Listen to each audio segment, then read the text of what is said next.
Hello there, and welcome to the first episode of the AI Forecast, a podcast that's dedicated to data and AI in the cloud era. I'm your host, Paul Muller, and along with the show's sponsor, Cloudera, I'd love you to join me as we take a look at the past, present, and future of data and AI in the enterprise. We recorded this first episode while we were in New York City for Cloudera's Evolve 24 event. For those of you who haven't had a chance to attend, Cloudera Evolve ranks as one of the industry's premier data and AI conferences, and it's where the best and brightest minds in the space converge to look at the latest innovations as well as what's to come for data and AI. If you didn't get a chance to attend Evolve 24, well, don't sweat it. Our next few episodes will spotlight some of the great personalities and perspectives from the New York event. One of the most provocative talks at the conference, for me at least anyway, was that on precision data for AI and its impact on decision making. Think about it for a second. Companies have access to more data than ever before, and it continues to grow at a rapid rate, 61% in 2025, according to one analyst. However, today's guest believes that companies are actually running out of data, or more specifically, he asks if you've got enough data for your algorithms to achieve the level of precision that your stakeholders can trust. To explain the idea further, with the founder, chairman, and principal analyst of Constellation Research, Ray Wang. Welcome to the podcast, Ray. Hey, thanks a lot, Paul. Thanks for having me. It's great having you here. Hey, we're going to jump into, as I said, I suspect it's going to go wide-ranging. Knowing you, a man without boundaries, I'd love to talk about precision data and some of those topics. But before we do, we have something we call the Fast Four. Ooh. Right?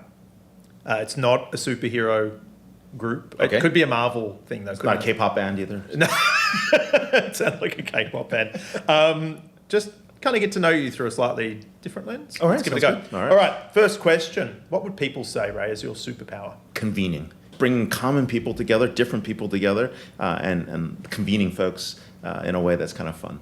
I'd agree with that. What would you say is the most impactful technology in history, and it doesn't need to be silicon-based? I would still say the iPhone. This thing destroyed 27 business models. There are probably about 1,000 companies that are gone because of this one device. Smartphone, it doesn't have to be the iPhone, but the smartphone pretty much is that invention. Do you have a splashlight? No. Do you have a compass? No. Do you need a camera? No. It's all here. Do you have a calendaring device? It's all here. Mm-hmm. So this is pretty much the one, killer device. I love it. That's great. All right. We're going to talk a bit about AI inevitably. I feel like you can't have a conversation these days in business or tech without talking about AI. Question for you personally, though, as you think about the present and the future, what would you like to see AI automate that would be helpful to you personally? I think it's the ambient experiences in the background, the things that I do without understanding that I do, and being able to surface them up for me to actually consciously make a decision and say, that makes sense. And for example, you're reading something and you're about to go do something else. The ability to say, these are the next 3 steps you should be taking, right? That pops up. It says, oh, by the way, you need to take out the trash, you need to shut down your machine over here, and you need to set the alarm. Those things just happen in the back of my mind, but be able to capture that so I know I'm doing all these things at the same time, and that sequencing gets learned. And once you learn that sequencing, these things just happen over time. And your life becomes a lot easier because these experiences aren't in your face. They're like, hey, would you like to do that? It's, oh, we studied you doing this for the last 40 days by camera. The computer vision figures out, here's the pattern that you take, but you did something different today. And so I want to flag that and just say, are you okay? And that would be very interesting, whether it's a mental health thing, whether it's just you're trying to move things faster or you're just trying to learn more about yourself. That to me is going to be very interesting. I love it, ambient experience.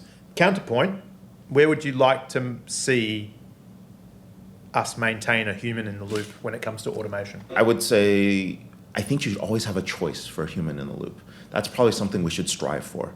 And I use that as an example because a lot of things are going to be massively automated, right? And the design point that everybody decides is where we're going to automate. And I think that's actually messed up. It should be when and where do you insert a human in the process? And then that's where you make your decisions in personalization. So 2 a.m, I'm checking into a low budget hotel. I don't want a human in the loop. I just want everything on my phone, take me to the room, I check in, I check out, never see someone there. You come to my conference in Half Moon Bay, I want you to pull in. Some guy's going to open the door. You get a flute of champagne held up in front of you. The scent air kicks in and you're like, oh, it smells like a Ritz. You walk in, someone greets you. Like, those are experiences. But if you don't want that, we want to give you the choice to just walk to your room. Did you manage to get a plug-in for your conference without even trying? Yes. October 28th to 31st. Anyways. Absolutely. No, brilliant. it's invite only. We're actually full, but that's the point. That's the point. But yes. I'm like, that is when you know you're dealing with a master, ladies and gentlemen. All right, last but not least, throughout my life as an executive, I came to realize later in my career that I'd developed a set of tricks to avoid some of the traps when dealing with data. Yes. And it's been part of what's helped me get to where I am. I'm just curious, as you think about data and how you consume it and use it, what are some of the tricks or traps that you've identified that people might be benefit by? It's horrible for me. I keep everything, right? I've learned to keep everything. I've learned longitudinal data has a lot of use.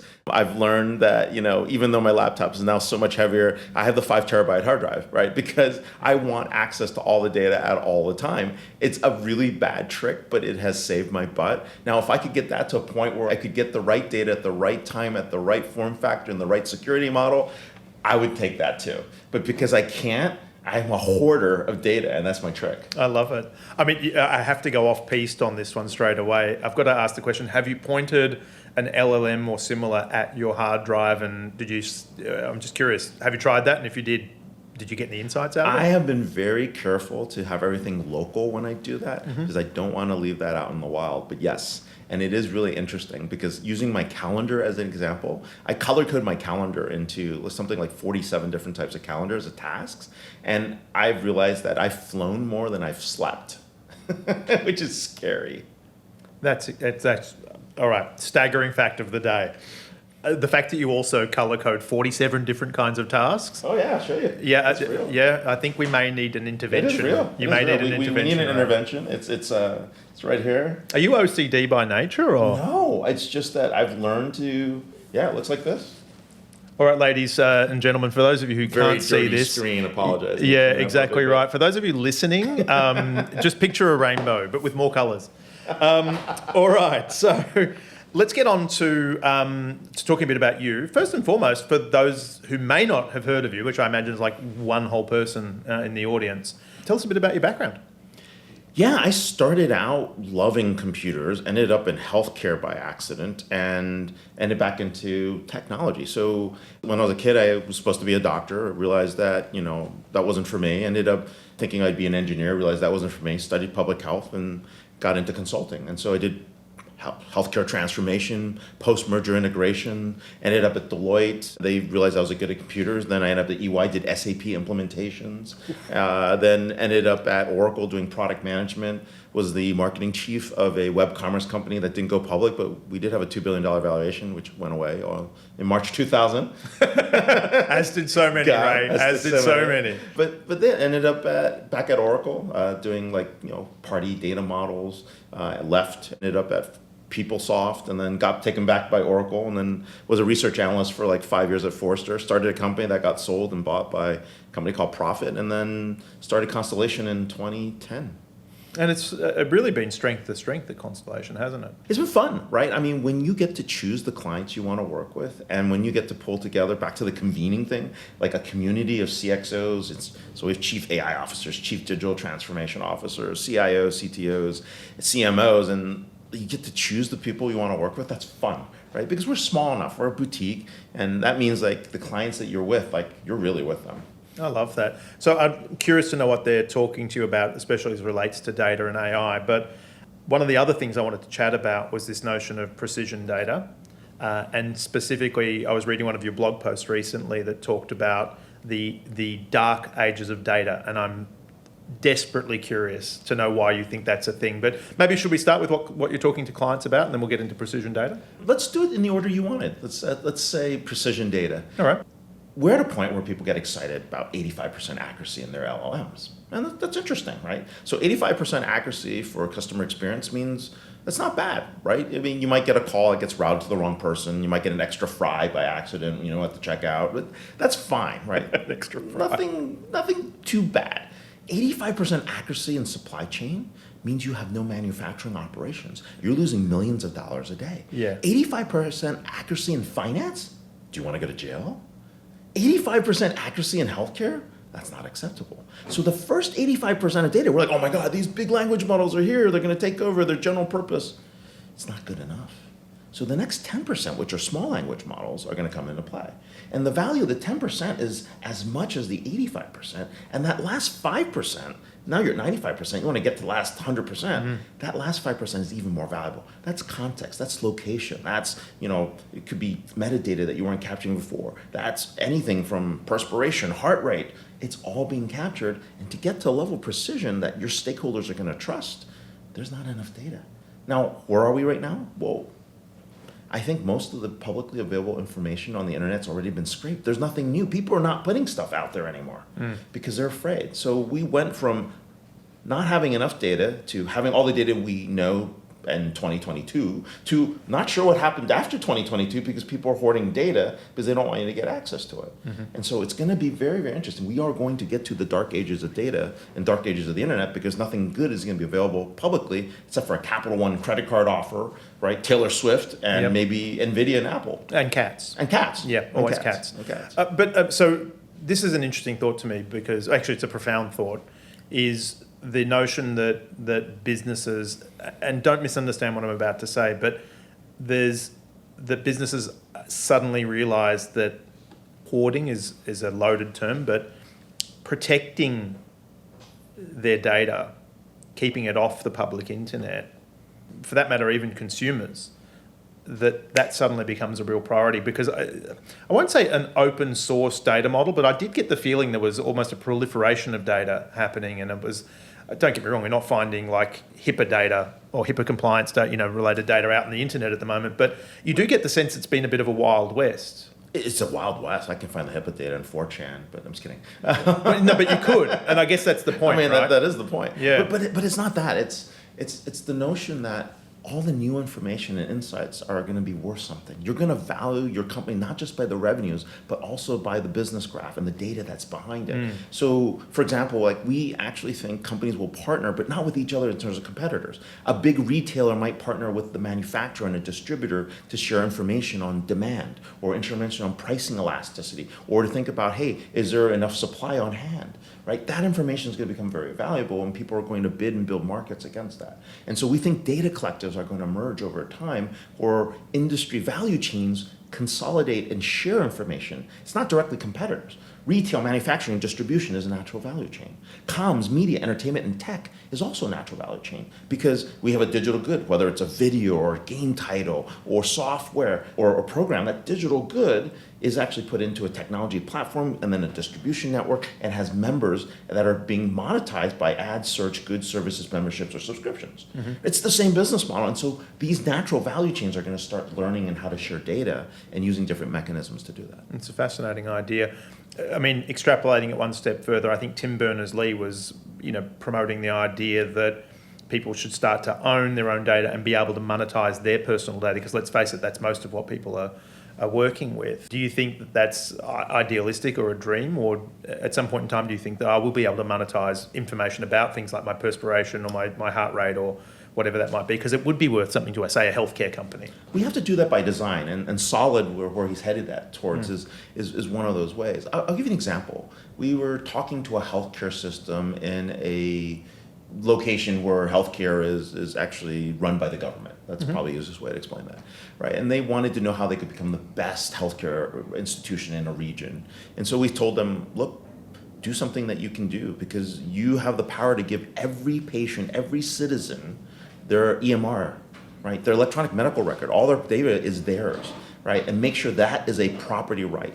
And when that becomes a property right, now we can do a whole bunch of things. For example, physicians can now go in and do research because you have the world's biggest data set, and there's that level of trust. Pharmaceutical companies are willing to pay for longitudinal data, right? So I'll enroll you in a study and you get paid $500, $1,000, maybe $1,500 a year for that information over time. And that gets very, very exciting, because at this point now you have both the physician information, you have the patient record, and you have the pharmaceutical companies working together in an ecosystem to share that information. And it's all because the patient has the data as a property right.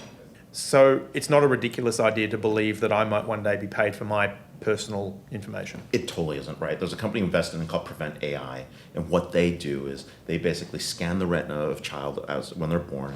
So we do a lot of tests. We do hearing tests, we do an APGAR, make sure the kids are okay. What we want to do is find preventative issues that are in the eye, right?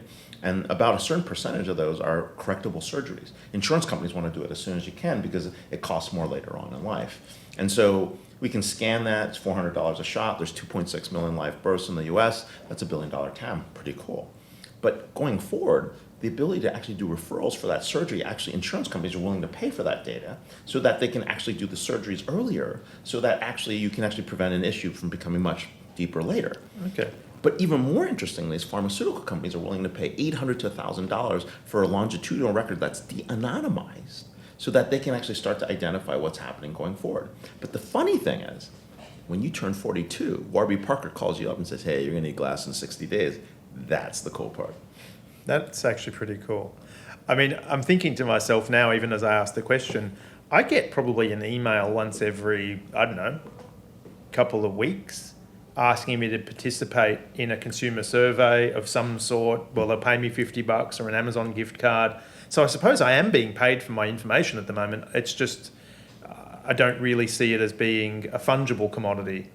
You could trade for it. We could actually build other models against it. You could take a mortgage against that in the future. You might have your own card, like, hey, what's your data worth? So I love that idea. That's absolutely fascinating. All right, so let's get on to the topic of the enterprise and some of the conversations you're having in business at the moment. What's the C-suite saying? What are the folks doing the work at the coalface, whether it's in the lines of business itself or within IT? Talk to us about what's going on right now in business as it relates to AI. So the biggest challenge was everybody was trying to do a POC, right? Oh, I got an AI POC. Look at this. It's really cool. And you did a blog about that too, didn't you? We did. What'd you call it? I can't remember, but it's like FOMO POC. But it's FOMO POC time. And now that we have budgets finally. But the problem is your IT budget didn't go up. Not like 20%, it went up like 3 to 4%. So everybody started robbing their budgets to pay for other things. We saw people rob cybersecurity budgets to pay for AI. We saw people rob marketing budgets and operations and sales. And I'm like, this is crazy. But here's the problem. Most companies do not have enough data to get to a level of precision their stakeholders will trust. Mm-hmm. Back to our earlier point. Yeah. And so the question is, you're going to do this and don't have a data strategy, you're now left in limbo. So a lot of the clients are like, how do we get there? Now, one of the interesting things, like take an Uber, right? They've had a data strategy for 10 years. And so their ability to do cool things like dynamic pricing or ride batching, that's all because of the fact that they've actually had a solid data foundation. Mm. And what I mean by ride batching, and a great example is you can put more people together into a car. You can actually get more turns and more trips, right, per vehicle. That's the type of stuff you want AI to do. And it's not just operational efficiency, it's happening all across the board. So you give the Uber example, what the first reaction I had was, but their data hygiene problem is relatively straightforward because you're generating your own data that you're then consuming later on. You know what format it's coming in, it's normalized, it's predictable. Isn't the issue for a lot of enterprises the fact that they're dealing with I won't say unstructured data because I don't think it's it. It's just the signal to noise ratio, the dedupe issues, et cetera, are just manifest, and it's they don't get structured chaos. It really is, right? It's structured chaos. So that data harmonization that we talked about, that's been going on for a year. Remember, if we stick it all in a data warehouse, we'll be fine. Yeah, wait, we need a data mart to read the data warehouse. Oh, okay. Oh wait, no, we need MDM to actually read the data mart in the data warehouse. Oh wait. We need a CDP. How do we get there? Just keep layering, Your data lake looks like a data swamp. That's really what's going on at the moment. Yeah, it seems like Band-Aid on Band-Aid. Is there a solution to it, or is it just naturally a problem of, it's an entropic problem? I think it's going to continue to happen, but AI is going to make that easier because we'll automatically create ontologies for that information insight. You'll point to all that information. You'll store the ones that actually you need right away. You might have information on the edges, but you should be preparing for a scenario where data is coming at you from all different places. And you've got to be able to point, actually react, move very, very quickly. So every organization right now is figuring out how to take their data, abstract it, and be able to use it, orchestrate all their processes, journeys, and workflows so they can actually do something with it, and then serve up a user experience so people can actually do something with it. Yeah, that makes sense. We're all struggling with that. But on the issue of AI, the number one problem is, do you have enough data? And most organizations start to realize, oh, that's kind of interesting. And then we also have companies that are trying to apply generative techniques to deterministic problems. Like 1 + 1 might equal to 2, like 99.2% of the time. Like, that's stupid. Like, why are people doing that? Yeah. Right. And so we're trying to map the right use cases to the right business problems and then figure out which technology you want to use in AI. And just as everybody's talking about agents, or we got agentic AI, it's like, all right, LLMs are about to get their butts kicked with active inference. Say more about that.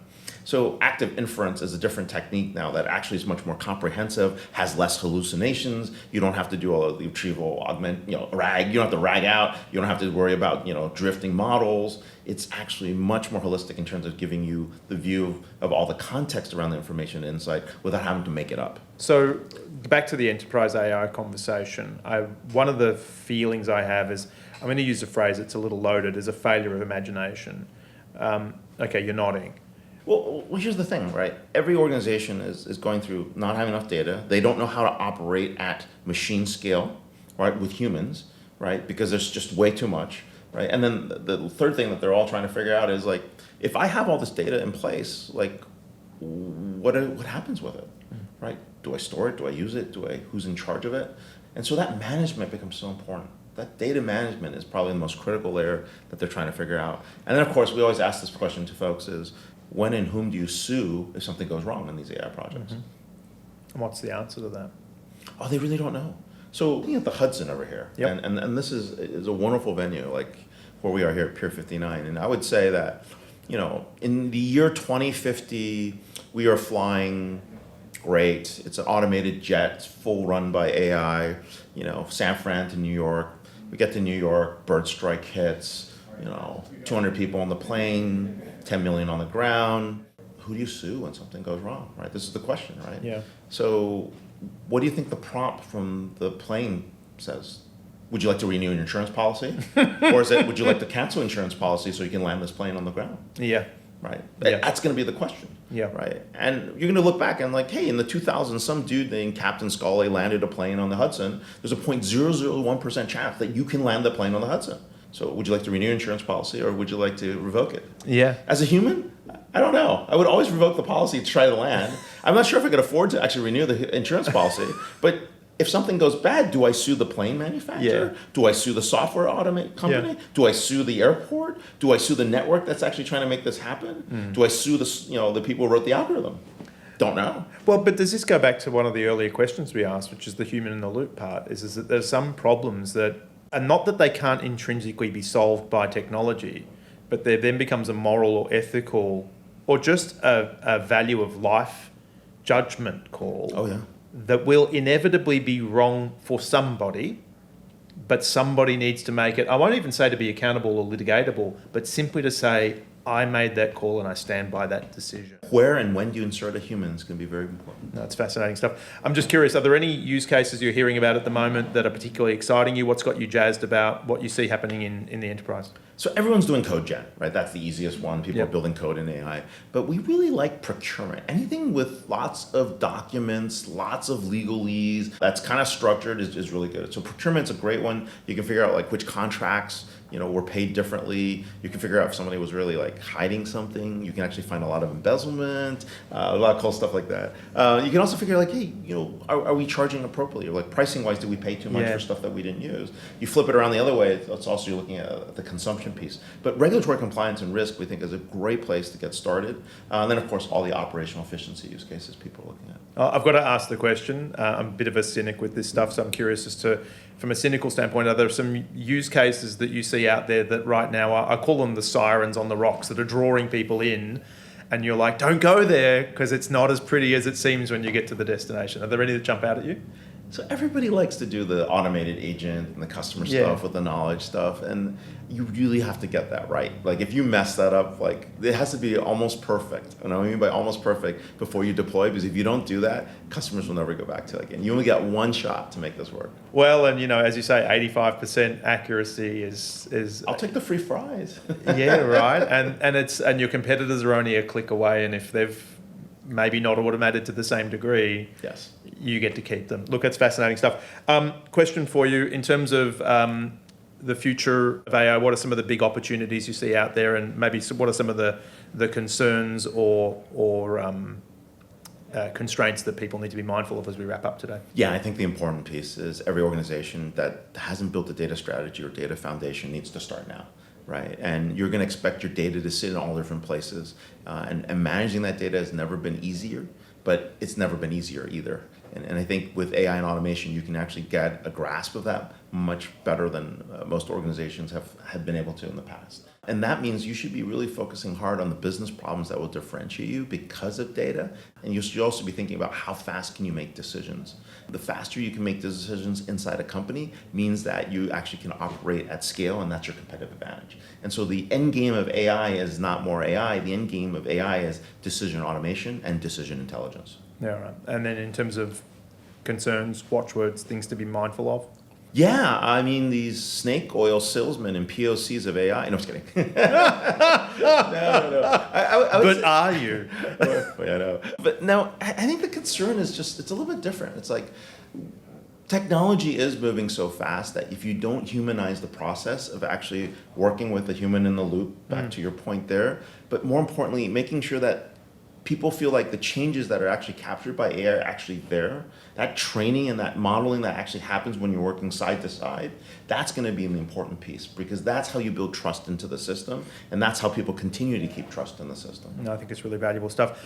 Ray, if people want to learn more about what you're doing, the work that's happening, where can they go? Yeah, start with Constellation, www.constellationr.com. And then, of course, if you want to look at individual social channels, you can take a look at at R10 at Twitter. And, of course, if you want to look at our blog site, we have some really good information on CR Insights, so constellationr.com/insights. Perfect. Well, thank you, Ray, for joining us. Thank you all for tuning in. Thank you, Cloudera, for bringing us yet another episode of the AI Forecast. We'll see you all next week. Well, that's a wrap for episode 1. I hope you've enjoyed it. If you did, be sure to like and subscribe so you don't miss out on future episodes. And if there's a topic that you want to hear more about, let us know in the comments.